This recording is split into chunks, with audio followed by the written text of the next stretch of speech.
They said he was untouchable. They said that one wrong look at Lorenzo Pierce, the man who built an empire on steel and silence, could end your career in this city forever. On a rainy Tuesday night at the Obsidian, the most exclusive restaurant in Manhattan, the entire staff watched in quiet terror as waiters shrank under the old man's icy stare. He hadn't spoken a word in years, not even to his billionaire son. The tension in the room was thick, suffocating. Then a trembling waitress named Sarah, one small mistake away from being fired, stepped forward. She didn't apologize. She didn't shake. She leaned in and whispered a single word in Italian. What happened next didn't just break the silence. It broke the internet, exposed a 40-year-old secret, and changed their lives forever. Rain never washed New York City clean. It only made the grime slicker and the lights blurrier. For Sarah Bennett, the rain was just another obstacle in a life that already felt like an endless steeplechase. Her shoes cheap knockoffs of the designer heels her co-workers wore were soaked through. As she slipped in through the Obsidian's back entrance, the Obsidian wasn't just a restaurant. It was a theater of wealth, located in the heart of Tribeca. It was the kind of place where a single appetizer cost more than Sarah's weekly grocery budget. Black velvet lined the walls. Austrian crystal chandeliers glowed overhead. And the clientele consisted of people who owned the buildings the rest of the city merely lived in. "You're late, Bennett." A voice sneered from the shadows near the coat check. Sarah flinched and clutched her bag tighter. It was Gregory, the floor manager, a man who wore suits that were always too tight and cologne that smelled like desperation mixed with pine. Gregory hated Sarah. He hated that she was a scholarship student at NYU. He hated that she didn't laugh at his jokes. And more than anything, he hated that she was poor. In Gregory's world, poverty was a contagion he had no intention of catching. "I'm sorry, Gregory," Sarah said, breathless. The subway stalled at 14th Street. Someone fell on the tracks. "I don't care if the train fell into the center of the earth," Gregory snapped, glancing at his gold watch fake, though no one dared tell him. "Tonight is not the night for your working-class sob stories. We have a code black reservation." Sarah's blood went cold. A code black meant a VVIP, the kind of guest who required a full security sweep of the kitchen before appetizers even touched the plates. "Who is it?" she asked as she hurried into her uniform, a crisp white button-down and a long black apron that hid the fraying hem of her slacks. Gregory leaned closer, his eyes shining with cruel excitement. "Alexander Pierce. And he's bringing the stone." The air seemed to leave the room. Alexander Pierce was a tech mogul, a billionaire who appeared on the covers of Forbes and GQ with equal ease. But the stone, that was his father, Lorenzo Pierce. Lorenzo was both legend and nightmare. An immigrant who had clawed his way up from the Brooklyn docks to owning half the shipping lines on the East Coast. But no one talked about his money. They talked about his silence. Rumor said that after his wife died in a tragic boating accident 30 years ago, Lorenzo turned to stone, cold, ruthless, impossible to please. Waiters had been fired for pouring his water too loudly. Chefs had been blacklisted for overcooking his steak by a single degree. "Why are they coming here?" Sarah whispered. "They usually stick to private clubs uptown." "Alexander's trying to close a merger with a European conglomerate," Gregory said, slicking back his oily hair.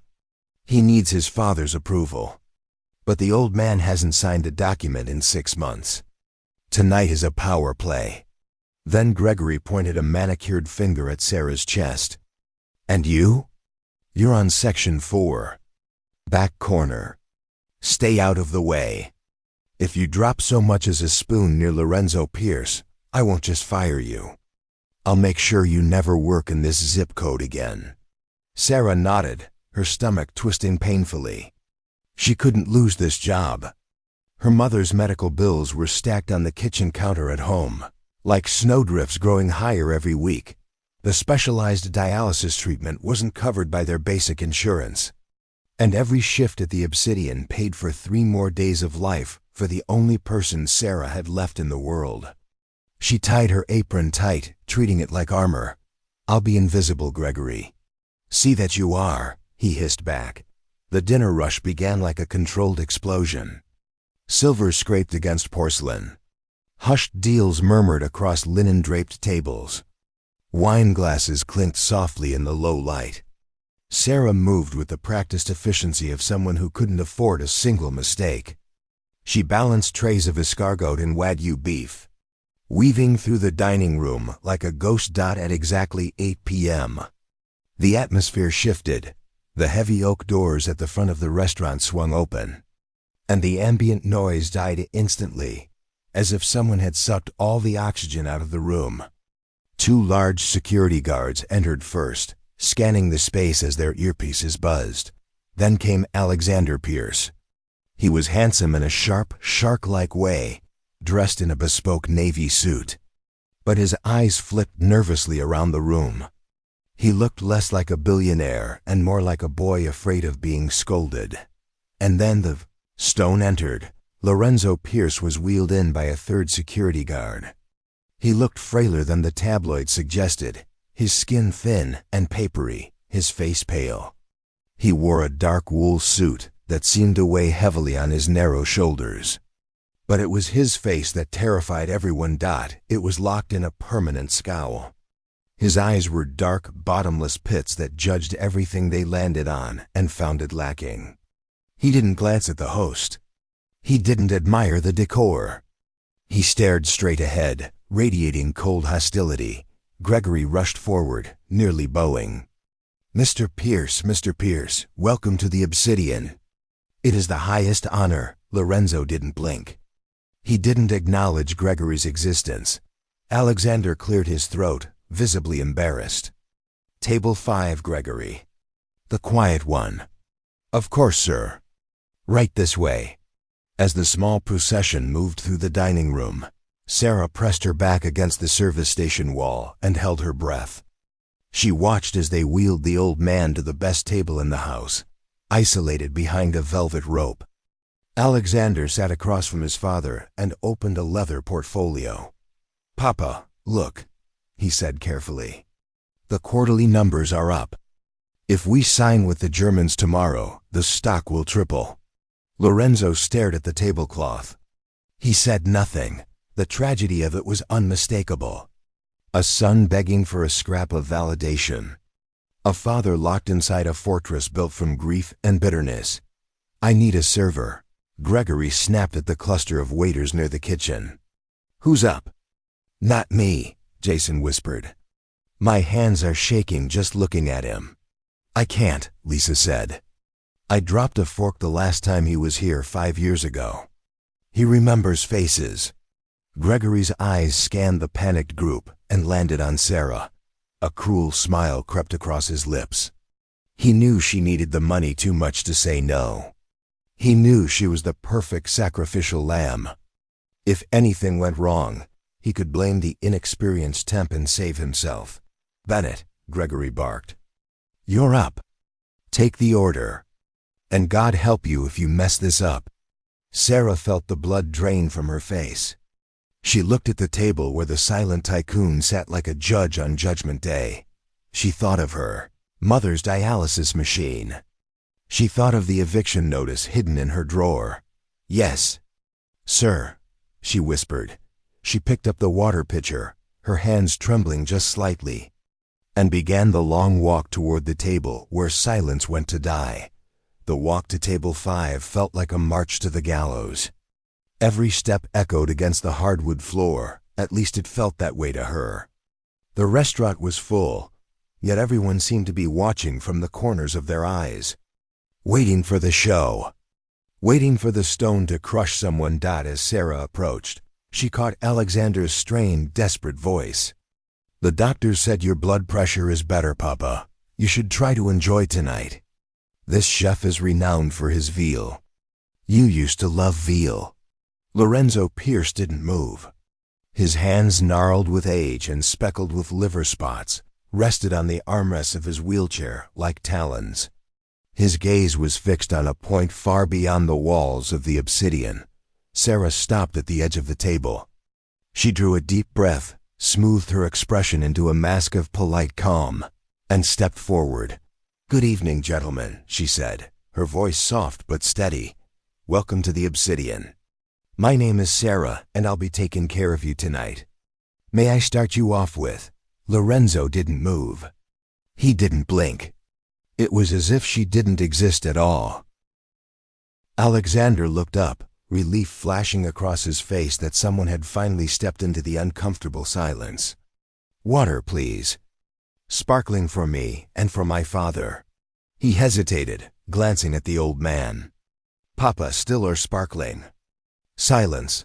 "Still water for him," Alexander said quietly, his voice dropping. "And bring the wine list. The reserve list." "Certainly," Sarah said. She moved to pour the water. This was the test. She knew the stories. Don't splash. Don't let the ice clink. She poured Alexander's glass perfectly, then turned to Lorenzo. As she tipped the pitcher, the old man suddenly shifted. His hand jerked up and struck the edge of the table. The abrupt movement startled her. A single drop of water, just one, splashed onto the cuff of Lorenzo's pristine white shirt. The room seemed to freeze. Alexander gasped. "Papa, I'm so sorry." She didn't mean. Slowly, Lorenzo turned his head.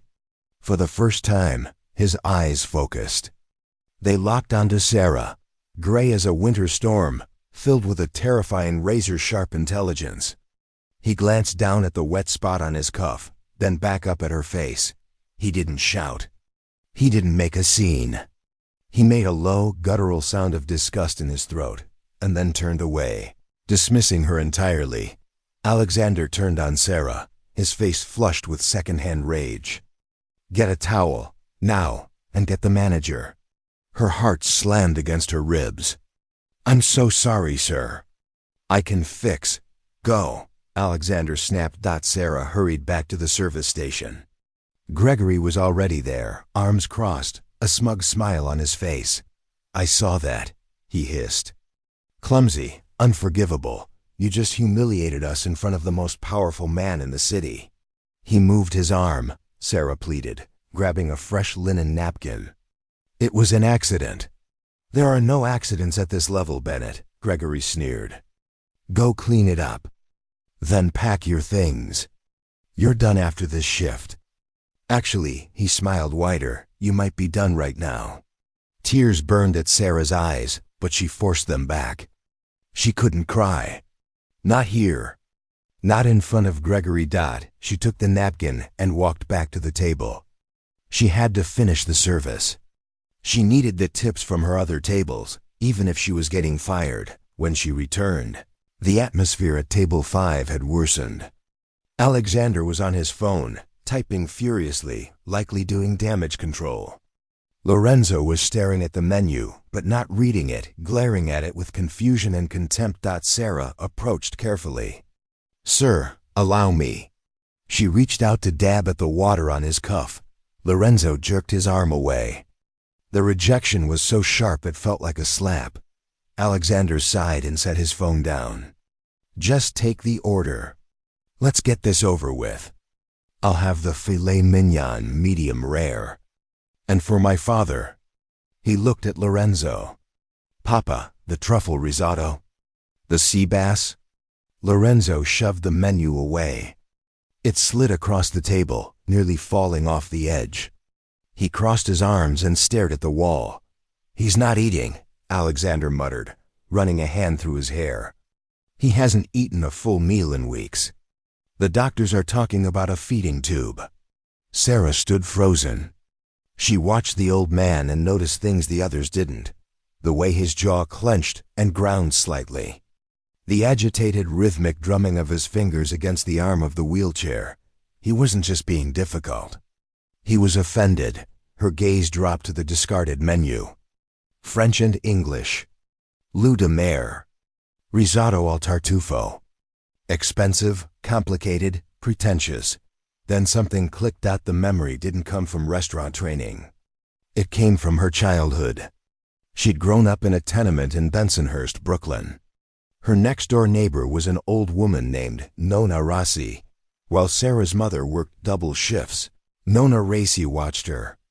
Sarah spent hours in that tiny kitchen, breathing in garlic and olive oil, watching the old woman cook. Nona Rossi came from a small village deep in Sicily, not the tourist version, but the rural interior. She spoke a dialect that sounded like stones grinding together. Sarah looked at Lorenzo Pierce again. At his hands broad, calloused, even after years of wealth. Working hands. Peasant hands. And then she noticed the ring on his pinky.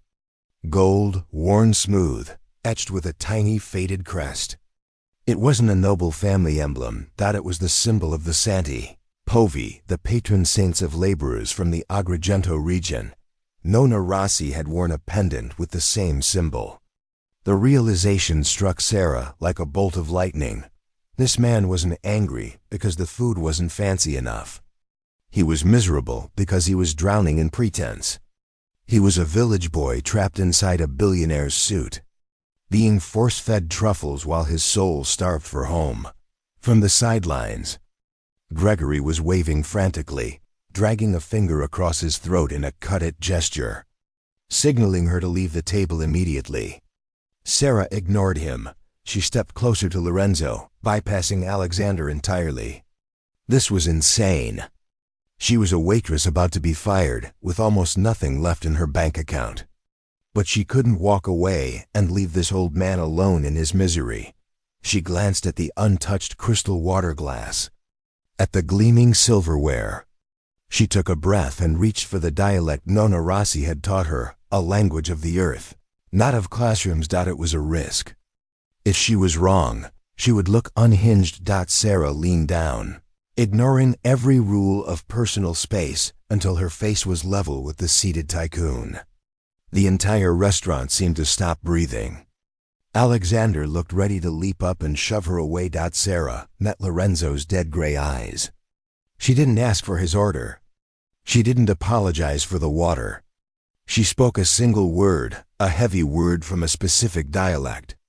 A word that meant bread, but not just any bread. It meant the crust used to wipe tomato sauce from the bowl. A gesture considered rude in high society, but sacred in the poverty of the old country. Scarpetta, she whispered. The word hung in the air, foreign, dense. Alexander blinked, confused. What did you just say to him? Lorenzo didn't look at his son. For the first time all night, his drumming fingers stopped. His head snapped toward Sarah. The gray fog in his eyes lifted, replaced by sudden shock.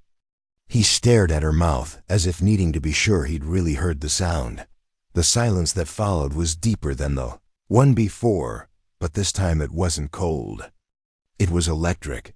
For 10 full seconds, the restaurant became a vacuum. The clink of silverware at nearby tables ceased as guests sensed the disturbance in the invisible force field around table 5. Gregory was already marching toward them, his face purple with rage, ready to physically drag Sarah away for daring to whisper to a VIP. Then the statue moved. Lorenzo Pierce, the man who hadn't spoken a full sentence to his executives in months, leaned forward. The joints of his wheelchair creaked. His hand loosened from the armrest and lifted into the air. Trembling, "Siciliana," he rasped. His voice sounded like gravel grinding together, rusty from disuse, but unmistakable. It wasn't the polished Italian of diplomats. It was the rough, clipped dialect of the southern hills. Sarah didn't retreat. She nodded, her heart pounding wildly. "My neighbor. Nona Rossi, she raised me." Lorenzo's eyes widened slightly. The gray ice cracked, revealing a dark ocean of memory beneath. "Castel Termini?" he asked, naming a dust-choked town missing from most tourist maps. "Near there," Sarah whispered. "Stentello?" The old man released a breath that sounded like a sob trapped inside his ribs. He looked at his son, who was staring at Sarah, with his mouth open, then back at her. He jabbed a trembling finger at the menu filled with foie gras and truffle foam. "Take this," Lorenzo said, his English thick and weighted. Take this garbage away. Alexander panicked. Papa, please, you have to eat. The chef prepared. I said take it away. Lorenzo's voice rose into a bark. Startling a woman at the next table, he turned back to Sarah, for the first time. His expression held something desperate. Hungry. Does this kitchen have oil? He asked. Real oil. Not the perfume they put on salad. Yes, Sarah said, even though she wasn't entirely sure.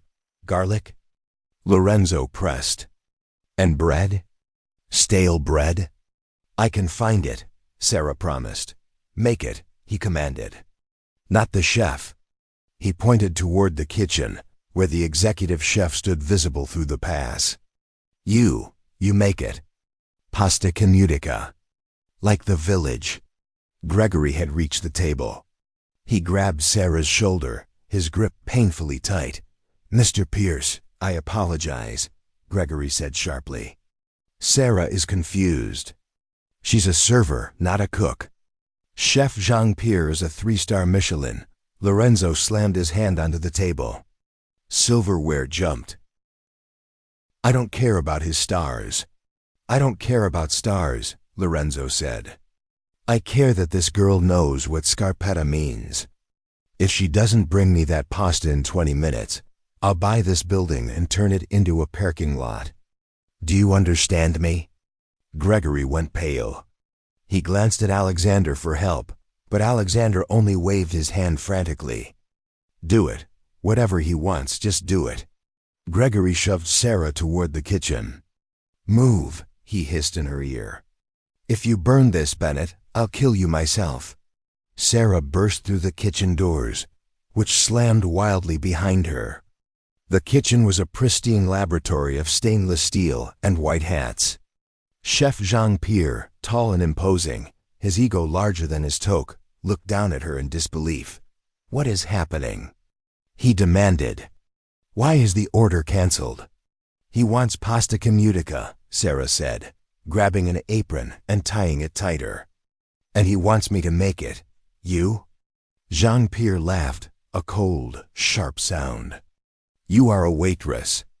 You carry plates. You do not touch my stove. He said if I don't, he'll shut the restaurant down, Sarah replied. Her voice trembled, but her hands were steady as she reached for a skillet. Move, chef. Maybe it was the desperation in her eyes, or maybe it was the weight of Lorenzo Pierce's threat, but the kitchen staff parted like the Red Sea. Sarah didn't let herself be intimidated. She closed her eyes and summoned the memory of Nonna Rossi's cramped kitchen. She grabbed a bottle of olive oil, not the finishing oil, but the cooking oil, and poured it into the pan. She smashed 4 cloves of garlic, skin still on for a moment to infuse the oil, then fished them out, a trick Michelin chefs would call sloppy. Nonna swore by it. She found the bread next. She tore the soft inside from a loaf of artisan sourdough and crumbled it into rough, jagged pieces. She toasted the breadcrumbs in the oil until they turned dark gold, just shy of burnt. The smell rose instantly, nutty, earthy, simple. It didn't smell like a 5-star restaurant. It smelled like poverty. It smelled like home. It's burning, Jean-Pierre sneered from over her shoulder. It's ruined. It's perfect, Sarah muttered. She boiled the spaghetti, pulling it while it was still firm in the center, then tossed it straight into the oil and breadcrumbs. A pinch of chili flakes. A handful of chopped parsley. No cream, no butter. No truffles. She plated it in a plain white bowl. Brown, oily. Next to the architectural towers usually served at the Obsidian, it looked like a mistake. Gregory waited at the pass. He stared at the bowl with open disgust. You're going to serve that? It looks like dog food. It's what he asked for, Sarah said. She carried the bowl into the dining room. The walk felt longer this time. The scent of toasted garlic followed her, cutting through the heavy perfumes in the air. Heads turned. Noses wrinkled. This was the smell of a street fair, not fine dining. When she reached table 5, Lorenzo was staring straight at the kitchen doors. As Sarah set the bowl in front of him, he closed his eyes and inhaled deeply. The silence at the table was thick. Alexander looked terrified. He glanced from the oily pasta to his father, bracing for an explosion. Lorenzo picked up his fork. His hand shook so badly the metal rattled against the ceramic. He twirled a nest of spaghetti, dark breadcrumbs clinging to the strands, and took a bite. Sarah held her breath. A few feet away, Gregory was already mentally drafting her termination. Lorenzo chewed. Then he stopped. He lowered the fork. He covered his mouth. A sound escaped him, wet, broken. Tears streamed down his face, not a single polite tear but a flood. His shoulders began to shake. He sobbed openly, roaring right there in the middle of the most expensive restaurant in New York. "Papa," Alexander whispered, half rising from his chair. "Is it bad?" Lorenzo shook his head violently and waved his son down. He took another bite. Then another. He ate with desperate hunger, shoveling the food in, wiping oil from his chin with the back of his hand, ignoring the napkin. "It tastes," Lorenzo choked between bites, lifting red, watery eyes to Sarah. "It tastes like her kitchen," Lorenzo said hoarsely. "My mother's kitchen." 1954. He looked at Sarah, and for the first time, he truly saw her. Not a servant. "A savior. Who are you?" he asked, his voice growing stronger with every bite. "Where did you come from?" "I'm Sarah," she said softly. "Just Sarah, from Bensonhurst." "Bensonhurst," Lorenzo repeated, as if he were naming holy ground. He pointed his fork at her. "You have the hands. You have the heart. The chef in there," he gestured vaguely toward the kitchen. "He cooks with his head. Mathematics. You cook this with memory." He finished the bowl. Every last scrap. Then he did the unthinkable. He took a piece of bread from the basket and wiped the remaining oil and crumbs from the bottom of the bowl, the scarpetta, and ate it. The entire dining room stared. The billionaire, who hadn't eaten a full meal in months, had just licked the bowl clean. Lorenzo leaned back, color returning to his pale cheeks. He turned to Alexander. "The merger," he said, his voice suddenly clear and commanding. "The Germans. Call them." Alexander blinked. "Papa, you want to talk business?" "I want to sign the papers," Lorenzo said. "Tonight. I feel awake. For the first time in a long time, I am awake." Alexander looked at Sarah, shock and gratitude written across his face. "Thank you," he mouthed. Sarah smiled, genuine, exhausted, and reached for the empty bowl. "I'm glad you liked it, Mr. Pierce." "Liked it?" Lorenzo scoffed. "It's the only honest thing I've encountered in 10 years. He reached into his jacket pocket. Sarah froze. Was he about to tip her? At the Obsidian, tips were pooled and distributed by management. Instead, Lorenzo pulled out a business card. Thick black cardstock. Gold embossing. He didn't hand it to her. He set it on the table and slid it forward. "If you ever need anything," Lorenzo said, meeting her eyes. "Not money anything, you call this number. It goes directly to me. Do not lose it." "Thank you, sir," Sarah said, picking up the card. It felt heavy in her hand. "Go," Lorenzo said, dismissing her gently. "Let an old man digest in peace." Sarah walked back toward the kitchen, clutching the empty bowl and the card, feeling like she was floating. She had done the impossible. She had saved the night. But when she pushed through the kitchen doors, there was no celebration. The kitchen was oddly quiet. Line cooks prepped for the next rush with their heads down, avoiding her eyes. Chef Jean-Pierre was nowhere in sight, likely sulking in his office. Gregory stood by the dish pit, leaning against the stainless steel counter, clipboard in hand. His face was a mask of cold fury. "Well," he said, dripping with sarcasm, "the conquering hero returns." Sarah set the empty bowl in the wash rack. "He liked it, Gregory. He ate everything. He signed the merger. I saw, Gregory said. He pushed off the counter and stepped into her space. You think you're special now, don't you, Bennett? You think because you fried some breadcrumbs for a senile old man, you're untouchable? I did what I had to do, Sarah said, stepping back. You told me to save the table. I told you to follow protocol, Gregory snapped. You humiliated Chef Jean-Pierre.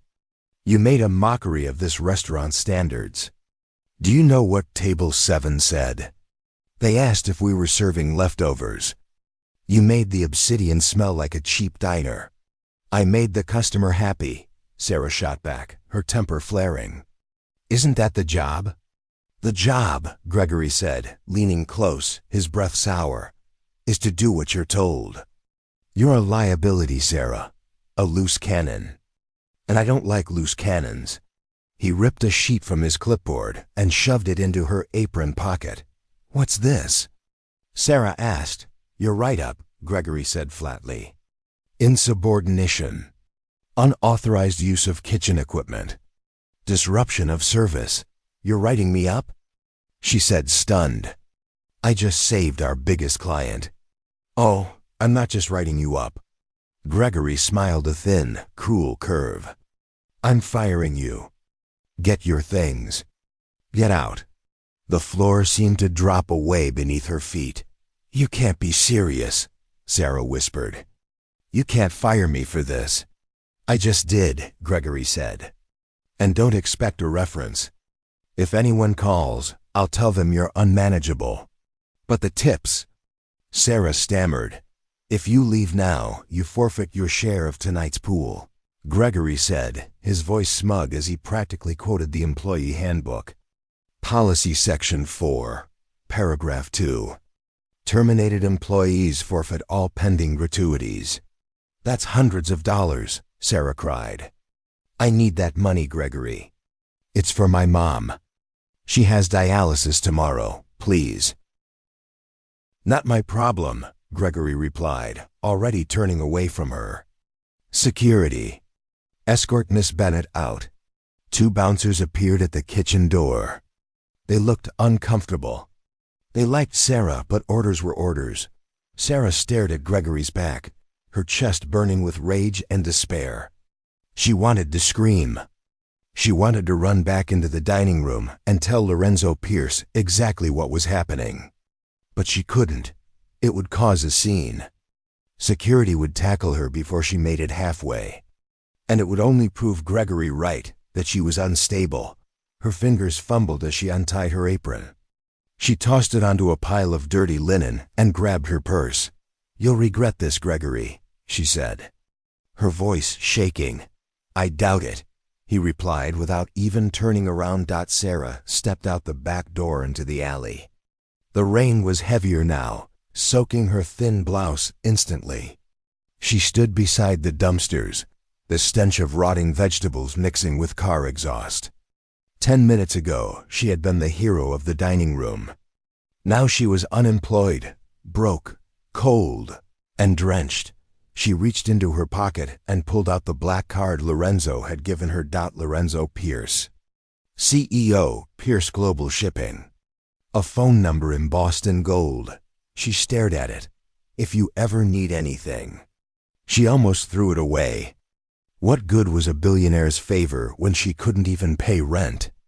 He probably handed these cards out like candy. A rich man's gesture, polite, meaningless, disconnected from real life. Then her phone buzzed. A text from the billing department at Mount Sinai Hospital. Final notice. Account number 89,920. Outstanding balance, $4,200. Payment required within 24 hours to continue treatment schedule. Sarah sank onto a milk crate, burying her face in her hands. She cried hard, but the rain and traffic swallowed the sound. Inside the restaurant, dinner service carried on. Alexander Pierce paid the bill. It was staggering. $5,000 for the wine, the steaks, the service. When the credit card slip came, Alexander wrote a number on the tip line. $5,000, a 100%. Tip. He handed the folder to Gregory. Give this to the girl, Alexander said. Sarah, make sure she gets every cent. She performed a miracle tonight. Gregory bowed deeply. Of course, Mr. Pierce. I'll hand it to her personally. She's taking a short break right now. Emotional moment. Understandable, Alexander said. He wheeled his father toward the exit. At the door, Lorenzo paused. He glanced toward the kitchen, his eyes searching. He didn't see her. A faint frown crossed his face, but security ushered him into the waiting limousine. The moment the Pierce family left, Gregory opened the folder, his breath caught. $5,000. More than he earned in 2 weeks. He looked around. No one was watching. The coat check cameras had a blind spot one. He'd personally angled that way. He took out a pen and scratched out the name, Sarah, that Alexander had written beside the tip. He scribbled house pool over it, making it illegible. Then he logged into the computer system, adjusted the tip distribution settings, and reassigned most of the gratuity to management oversight, a category that consisted solely of him. Karma, Gregory muttered, pocketing the merchant copy. That's what you get for making me look bad, Bennett. Meanwhile, Sarah walked toward the subway, shivering in the cold night air. She swiped her Metro card, insufficient fare. She let out a hollow laugh. She didn't even have $2.75 to get home. She sat down on a bench outside the station and pulled the black card from her pocket again. It was the only thing she had left.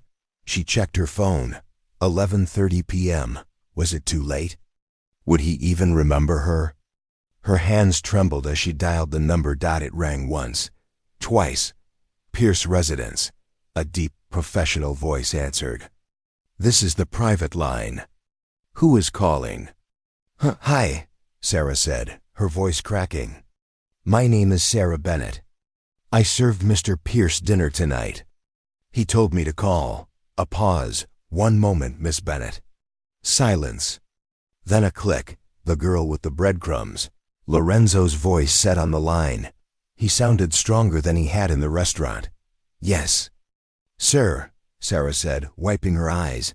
Why are you calling so late? Lorenzo asked. Are you working? No, sir, Sarah said quietly. I'm not working there anymore. Not working? Lorenzo repeated, sharp now. Since when? Since you left, Sarah admitted. The manager, Gregory. He fired me. Fired you? Lorenzo's tone changed.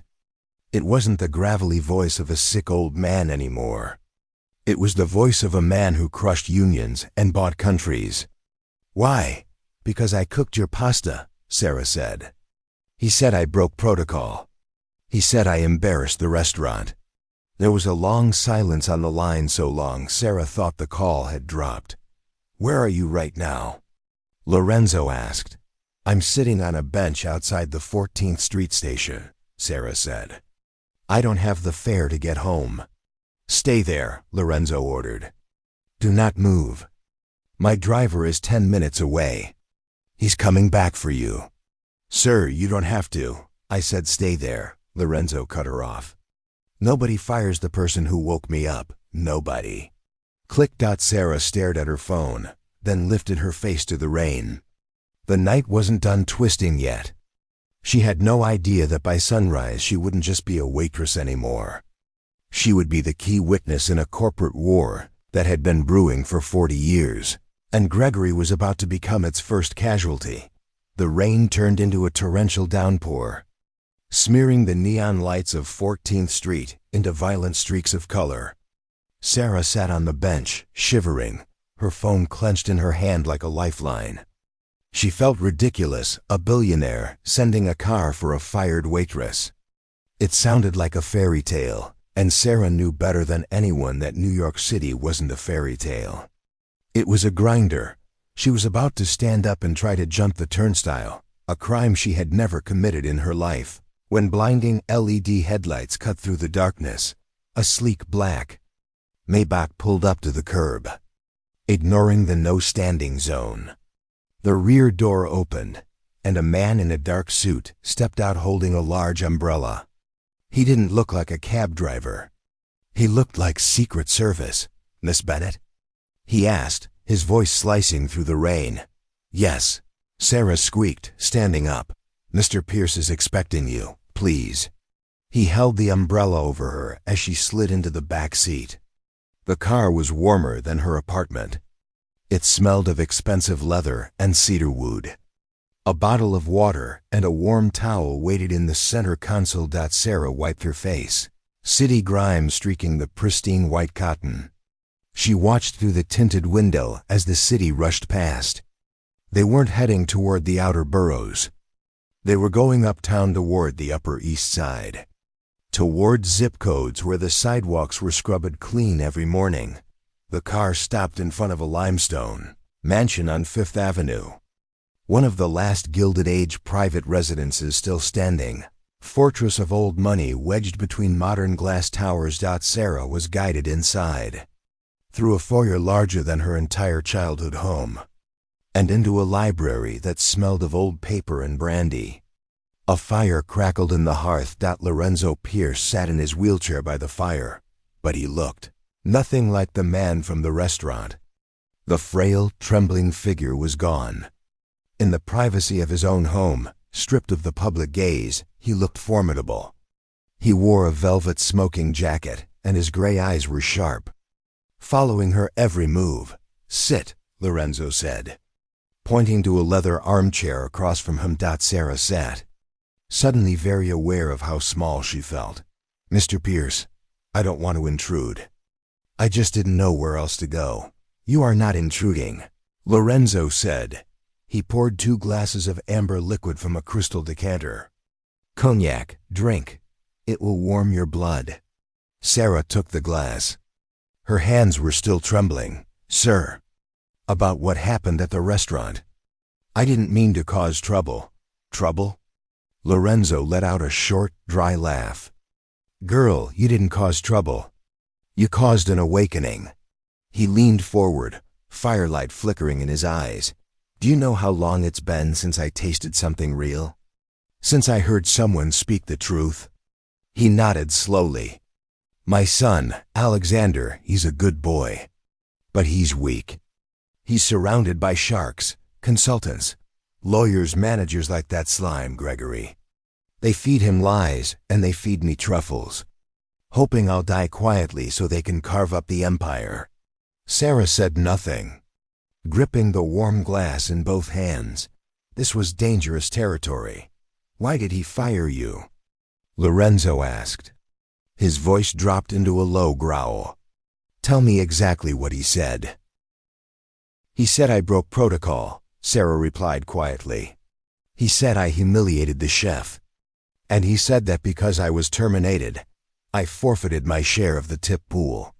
Lorenzo's glass slammed onto the side table. "Forfeited?" He snapped. "Alexander told me he left $5,000 specifically for you." Sarah gasped. "5,000? Sir, I never saw a penny. Gregory said policy dictates terminated employees get nothing." "Policy?" Lorenzo spat the word like it tasted rotten. He reached for the phone beside him. He didn't dial. He pressed a single button. "Simmons," Lorenzo said into the speakerphone, "get the legal team. And get the chief of police on the line. I have a case of grand larceny to report."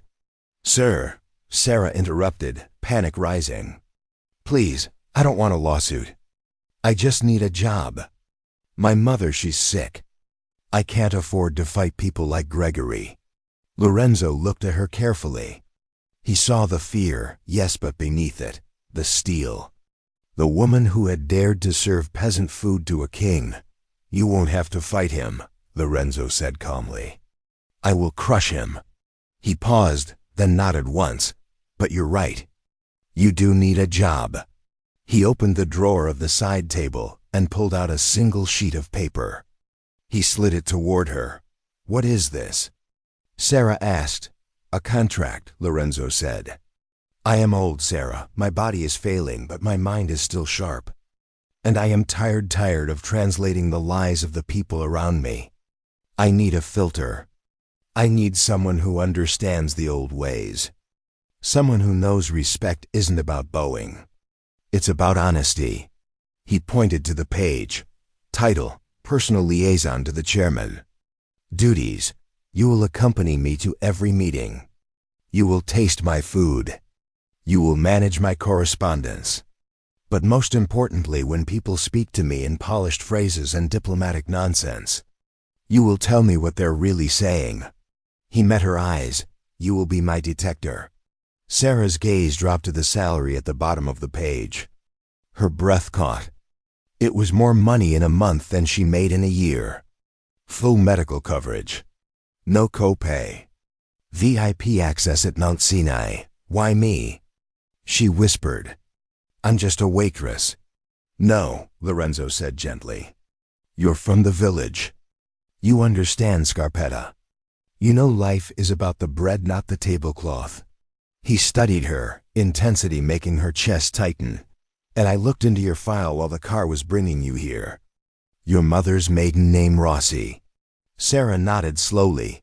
Nona Rossi wasn't just your neighbor, Lorenzo said, his voice softening. 50 years ago, before I came to America, my family was starving. There was a woman in our village who left bread on our windowsill at night, so my father wouldn't feel shame accepting charity. She never took credit. But I saw her once. Tears welled in Sarah's eyes. That was your grandmother, Lorenzo said. I never forgot her face. When you smiled at me in the restaurant, I saw her. He tapped the contract. I am not giving you charity. Sarah, I am repaying a debt that has been accruing interest for half a century. Now sign the paper. We have a busy day tomorrow. What's happening tomorrow? Sarah asked, lifting the heavy fountain pen. Lorenzo smiled, and for the first time. It was a smile full of predatory anticipation. Tomorrow, he said. We're going to lunch. The lunch rush at the Obsidian was chaos. But Gregory was in excellent spirits. He had successfully scrubbed the security footage from the night before and buried the $5,000 under miscellaneous operational expenses. He felt untouchable. Gregory, the young hostess Mira, whispered nervously, we have a walk-in. They insist on seeing you. Tell them to leave, Gregory said without looking up from his tablet. We're fully booked. I don't think they're going anywhere, Mira said. That voice familiar, but different made Gregory look up. Standing in the entryway was Sarah Bennett. But the frayed slacks and exhausted eyes were gone. She wore a tailored navy blazer, sharp trousers, and heels that clicked with authority. A leather portfolio rested in her hand like a weapon. You, Gregory hissed, stepping forward. You've got some nerve showing your face here. Security, I wouldn't do that, Sarah said coolly, raising a hand. I'm not here as a former employee. I'm here representing the new owner of the building. The owner is a holding company, Gregory scoffed. Was, Sarah corrected. As of 9 this morning, the deed belongs to Pierce Global Real Estate. Before Gregory could process that, the doors swung open again. The restaurant went completely silent. Lorenzo Pierce rolled in. Not flanked by nurses this time, but by 2 men in tailored suits carrying briefcases, and 2 uniformed NYPD officers. Alexander walked beside him, his face hard and unreadable. Mr. Pierce, Gregory squeaked, his knees nearly giving out. I can prepare a table. I don't want a table, Lorenzo said, his voice echoing through the room. I want an audit. He lifted a trembling finger and pointed straight at Gregory. You, come here. Gregory shuffled forward, sweat pouring down his face. Every guest, every server, every cook was watching. Last night, Lorenzo began. My son left a $5,000 tip for Miss Bennett. She tells me she never received it. She was fired for breaking protocol. It was a misunderstanding, Gregory stammered. Policy states. I don't care about your policy, Alexander cut in, holding up a tablet. I pulled the transaction logs. At 11:15 p.m., you altered the tip allocation. You changed the beneficiary from Bennett to manager ID. He turned the screen. Gregory. A collective gasp rippled through the staff. That's a glitch, Gregory said desperately. A system error, is it? Sarah asked calmly, opening her portfolio. Because we have sworn statements from the kitchen staff and security footage. I deleted the footage. Gregory blurted, then froze, slapping a hand over his mouth. You deleted the local files. One of the lawyers said smoothly. Unfortunately for you, the Obsidian backs up to a cloud server. We have everything. Gregory Miller, one of the officers said, stepping forward and pulling out handcuffs. You are under arrest for grand larceny and tampering with evidence.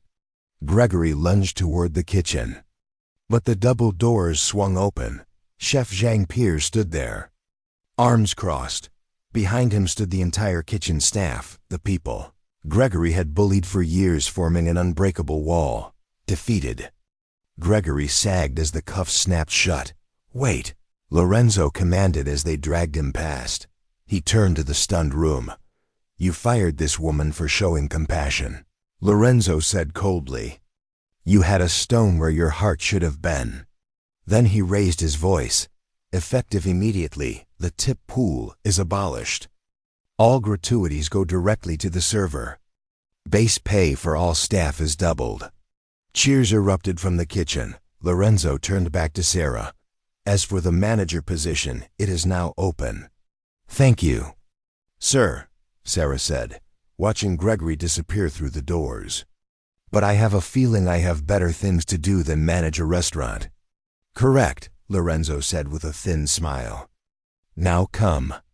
We have a board meeting, and I need my liaison to translate the lies. As they walked out, leaving a jubilant restaurant behind them, Sarah caught Myra's eye. She winked. Hold the fort. Yes, ma'am, Myra said, grinning ear to ear. 3 years later, the boardroom of Pierce Global Shipping was still a shark tank, but Sarah Bennett swam in it like an apex predator. She sat at Lorenzo Pierce's right hand, no longer just a liaison, but chief of staff, the most trusted gatekeeper in the company. Lorenzo, now 82, sat at the head of the table. Oxygen tubes ran beneath his nose, but his eyes were as sharp as ever. A vice president droned on. About fiscal restructuring in the Naples division. Lorenzo glanced at Sarah. Translation. She didn't look at her notes. He wants to fire 300 workers to inflate short-term profits so he can trigger his stock bonus before retiring. Denied, Lorenzo rasped. Find another way. Next item. When the executives filed out, Lorenzo slumped slightly in his chair. I'm tired, Sarah. I know, she said softly, handing him water. We're going to the Hamptons this weekend. Fresh air. Did the check clear? He asked as he did every week. Double quotes, yes. The Maria Bennett Dialysis Center opens next month. Sarah smiled. Her mother had passed a year earlier, but she'd lived too comfortable. Pain-free years because of Lorenzo's medical team. And Jean-Pierre reports the Obsidian is fully booked. Sarah added, the chairman's dish pasta camutica is their top seller. Lorenzo chuckled, the sound dry and rattling.